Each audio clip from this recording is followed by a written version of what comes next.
Je m'appelle Virginie Bernard, je suis la maman d'Eliott et Marius. Moi je me suis installée en 1993, j'ai repris la ferme derrière mes parents. En fait c'est mes grands-parents qui sont arrivés dans le coin en 1929, ils venaient du nord. Après il y a eu mes parents. Moi j'ai repris en 93 et en 2017 j'ai fait une étude pour savoir si au niveau du bio ça passerait financièrement ou pas. Parce que j'étais toujours intéressée par le bio, puis je m'ennuyais un petit peu en conventionnel. Passé les années de conversion qui sont un peu compliquées, il disait que ça passait dans les comptes. Donc je me suis lancée et puis là-dessus Marius est arrivé. On a travaillé ensemble sur l'agriculture bio et puis on a eu envie de se lancer dans les graines. Donc les graines c'était bien mais il fallait une solution de triage.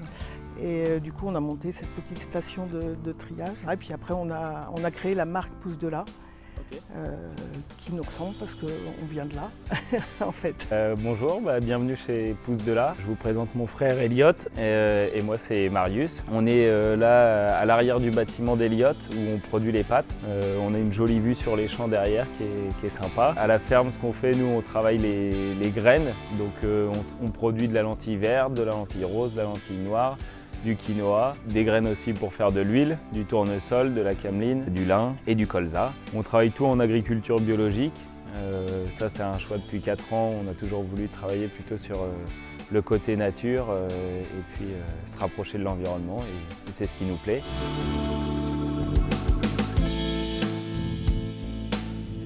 Tout au début c'était la diversification de l'exploitation, changer un peu les cultures.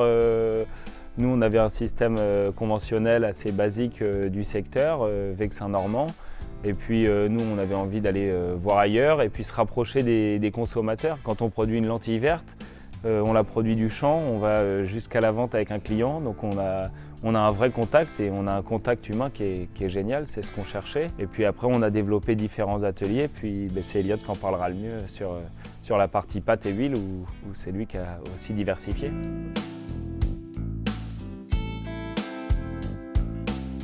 Donc nous l'idée c'est après s'être lancé donc dans les légumineuses et du coup je me suis lancé dans les huiles. Donc on fait de l'huile de colza, huile de tournesol, huile de cameline et de l'huile de lin. Tout est pressé à froid sur une presse française et l'idée c'est de sortir des produits qui ont du goût et de qualité on va dire. Et donc on s'est lancé dans les huiles et après l'idée de la transfo continue à nous travailler et du coup je me suis lancé dans les pâtes. Donc on cultive le blé dur sur la ferme, on l'écrase sur un moulin à meule de pierre, donc tout ça après notre process de triage.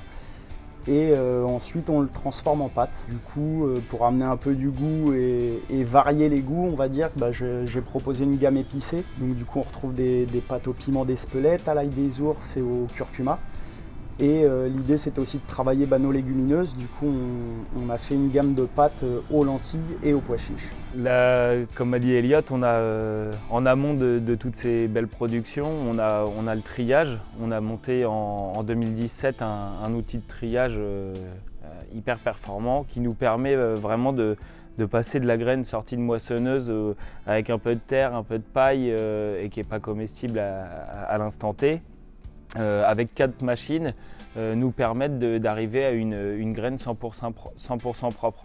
Pour nous, c'était important de maîtriser le tri de nos graines parce qu'on s'apercevait déjà il n'y avait pas énormément d'organismes de tri. Et puis maîtriser cette partie-là, ça veut dire que quand on arrive chez le client, on a une graine, on est sûr de nous parce qu'on l'a triée, on sait qu'elle est parfaitement propre, que c'est hyper clean, on va jusqu'à l'ensachage et pour nous c'était top de faire ça, quoi. Lesquels on travaille, il y a Benjamin Revel de la Musardière pour pas le citer qui adore travailler nos produits et on s'aperçoit qu'il y a plein de chefs qui cherchent à trouver des producteurs locaux. Il y a vraiment une demande, donc nous on est en Normandie, des chefs normands il y en a plein, on est aux portes de Paris et on est à 70 km de Paris, donc on s'aperçoit qu'il y a plein de chefs qui cherchent des produits locaux. Et pour nous, c'est top de travailler avec eux, c'est des super échanges et puis ça nous fait faire aussi des tests. Un chef qui m'a demandé de faire des pâtes à l'estragon. Donc du coup j'ai fait une recette avec des dosages un peu particuliers. On a essayé du 3, 4 et 5% d'estragon dans le mélange de farine de blé dur. Et donc ça a plu au chef et du coup c'est une gamme qui devrait sortir incessamment sous peu. Et puis il y a quelqu'un qui nous a parlé des gelées végétales pour faire des pâtisseries. Donc on s'est mis à faire du chia et on arrive à cultiver du chia en Normandie, donc c'est une super surprise. Et puis Benjamin nous a demandé les gars, quand est-ce que vous faites du sésame? L'année dernière on a essayé de le faire, on n'a pas réussi. Cette année là on a enfin du sésame qui est en train de pousser. On espère aller jusqu'à la récolte, mais chaque année on essaie d'innover, de trouver des nouvelles graines, trouver des productions qu'on doit de toute façon. Nous, notre objectif c'est aussi de pouvoir tout produire en Normandie. On a le changement climatique qui est là. Plus on produira de choses localement pour les redistribuer dans nos restos localement, pour nous c'est juste un bonheur, quoi. On cherche en permanence à faire des nouveautés. Le chia, on sait qu'on peut faire de l'huile. On a eu une belle récolte l'année dernière. On manquait un peu de temps, mais dès qu'on va avoir le temps, on va essayer d'écraser un peu de chia pour proposer une nouvelle huile.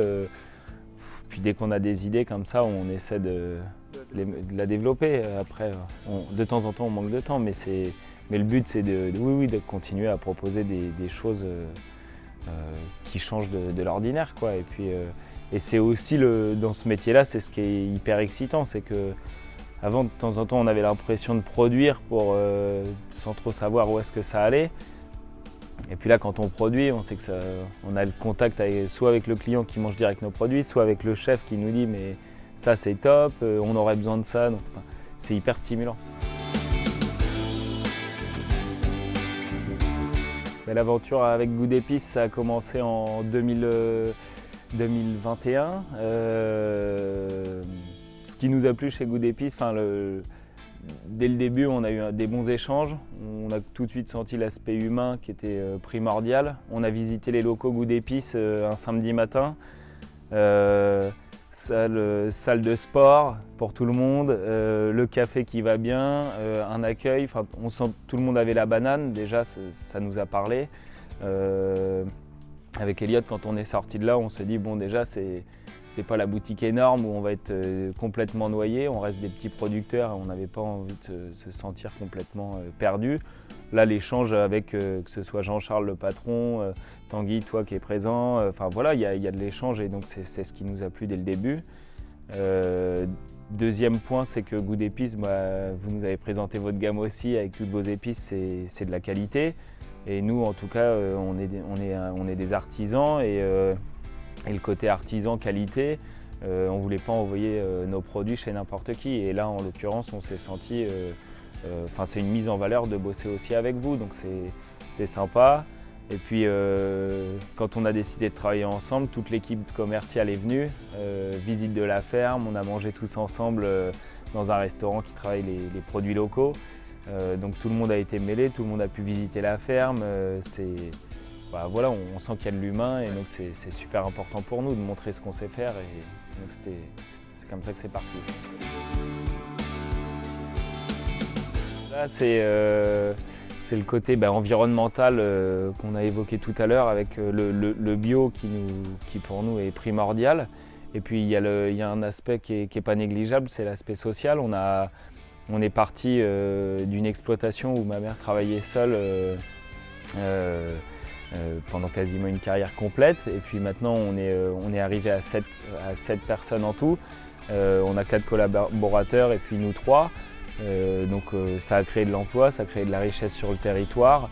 On a besoin de ça et puis je crois que tout le monde est heureux de bosser avec nous et nous on a besoin de nos collaborateurs, il y a une bonne ambiance. Un peu comme chez Goût d'épices, j'ai l'impression qu'il y a une bonne ambiance, ça bouge et puis c'est génial de participer au développement du territoire.